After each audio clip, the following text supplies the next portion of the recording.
is more about offering some sort of reassurance that the White House has a better handle on dealing with some of the scrutiny that they're going to get about this particular incident. But I think just as important, John, will be folks like Henry McMaster and others inside the administration with national security credentials, with a background of dealing with intelligence, privately reaching out to all of these members and assuring them that this is not the issue, or this is not the problem that is being portrayed in the media. I think that is going to be a very tough sell right now, given that one of the most important things to doing that is a high level of credibility.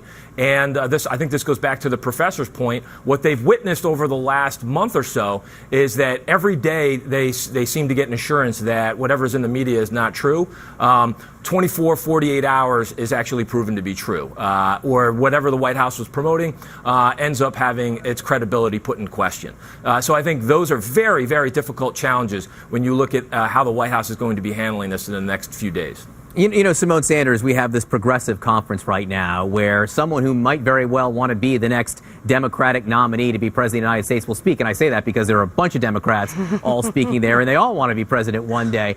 How do you think they approach this in general? I was talking to Hillary Rosen yesterday, and she says she thinks Democrats need to be careful. If all they're talking about are the president's problems, whether it be firing James Comey or perhaps today with Russia, they're forgetting to talk about the actual issues that animate Democratic voters. Is there a trap here for them to focus only on this? There's absolutely a trap, and I think it's a trap that, frankly, the Democratic National Committee has fallen into over the last month or so. Look, we know from the 2016 that the majority of Democratic voters, the base of Democratic voters, stayed home. Why? Because a lot of folks felt either A, they didn't vote, their vote didn't count, B, that Hillary Clinton had it in the bag, or a mixture of B and C, C being that no one was talking about the issues that I cared about. People want to talk about the economy. They want to talk specifically about health care.